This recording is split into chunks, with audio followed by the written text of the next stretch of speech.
حضرت ابو ذر غفاری رضی اللہ تعالیٰ عنہ عرض کرنے لگے، یا رسول اللہ صلی اللہ تعالیٰ علیہ وسلم، مجھے کچھ وصیت فرمائیں۔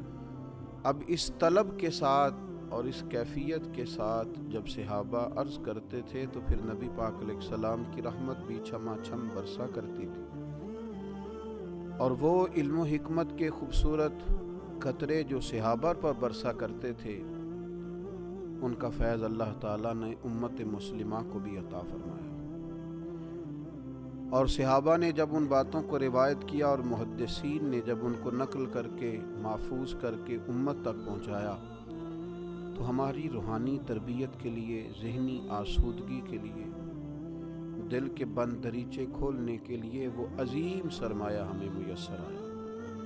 حضرت ابو ذر غفاری رضی اللہ تعالیٰ عنہ جب عرض گزار ہوئے کہ یا رسول اللہ صلی اللہ تعالیٰ علیہ وسلم، مجھے کچھ وصیت فرمائیے، تو نبی پاک علیہ السلام نے فرمایا، میں تم کو اللہ تعالیٰ سے ڈرتے رہنے کی وصیت کرتا ہوں، کیونکہ یہ تمہارے کاموں کو بہت سوار دینے والی چیز ہے۔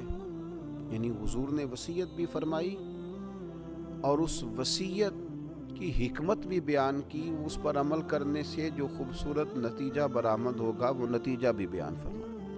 میں تمہیں اللہ تعالیٰ سے ڈرتے رہنے کی وصیت کرتا ہوں، یہ تمہارے سب کاموں کو سوار دینے والی چیز ہے۔ سیدنا ابو ذر رضی اللہ تعالیٰ عنہ عرض کرنے لگے، یا رسول اللہ کچھ اور وصیت فرمائیے۔ تو نبی پاک علیہ السلام نے فرمایا، میں تمہیں قرآن مجید کی تلاوت اور ذکر الہی کو اپنے اوپر لازم کر لینے کی وصیت کرتا ہوں۔ اس کا فائدہ یہ ہوگا، جب تم قرآن مجید پڑھو گے، ذکر الہی کرو گے، تو فرمایا تمہارا ذکر آسمانوں میں ہوگا اور زمین میں یہ تمہارے لیے نور بنے گا۔ حضرت ابو ذر رضی اللہ تعالیٰ عنہ کا شوق یوں لگتا ہے اور دوبالا ہو رہا تھا۔ عرض کی، حضور کچھ اور وصیت فرمائیے۔ تو نبی پاک علیہ السلام نے فرمایا، طویل خاموشی کو اختیار کرو، دیر تک چپ رہا کرو۔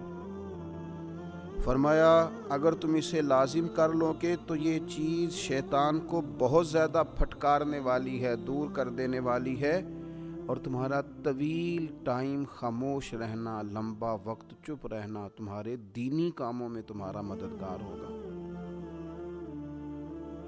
حضرت ابو ذر غفاری رضی اللہ تعالیٰ عنہ نے عرض کی، یا رسول اللہ کچھ اور فرمائیے۔ تو حضور نے فرمایا، بہت زیادہ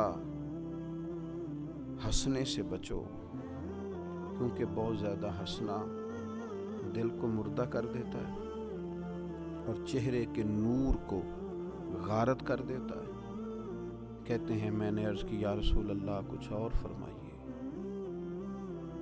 تو آپ صلی اللہ تعالیٰ علیہ وسلم نے فرمایا، تم حق بات بول دیا کرو، اگرچہ کسی کو کڑوی ہی لگے۔ میں نے عرض کی، یا رسول اللہ کچھ اور فرمائیے۔ تو حضور فرمانے لگے، اللہ تعالیٰ کے معاملے میں کسی ملامت کرنے والے کی پرواہ نہ کرنا، رب کی رضا کا گویا کام کرتے رہنا، اور اگر تمہیں کوئی برا کہے، تم پر کوئی تنقید کرے تو اس کی پرواہ نہ کرنا۔ میں نے عرض کی، یا رسول اللہ کچھ اور فرمائیے۔ تو نبی پاک علیہ السلام نے فرمایا، لوگوں کے عیبوں کو بیان کرنے سے اپنی زبان کو روکے رکھنا، اور ایسے عیب جو اگر تم غور کرو اور تم جانتے ہو کہ تمہارے اپنے اندر بھی موجود ہے، لوگوں کے بارے میں وہ عیب بیان کرنے سے روکنا۔ 7 وصیتیں اللہ کے محبوب علیہ السلام نے سیدنا ابو ذر غفاری کو عطا فرمائی۔ دین و دنیا کی ساری حکمتیں، علم و معرفت کے سارے پھول محبوب پاک علیہ السلام کی ان 7 حکمتوں میں پوشیدہ ہیں۔ اگر ساری دنیا کی دانائیوں کو کھنگالا جائے، ٹٹولا جائے، اور بندہ مومن اپنی روحانی تربیت کے لیے اور راہ سلوک پر چلنے والے سالکین طریقت اپنی باطنی ترقی کے لیے ان 7 باتوں پر عمل کریں، تو میرا خیال ہے کہ انہیں کسی اور طرف جانے کی ضرورت نہیں پڑے گی۔ اللہ کریم ہمیں اپنے محبوب پاک علیہ السلام کی ان خوبصورت باتوں پر عمل کرنے کی خاص توفیق عطا کرے۔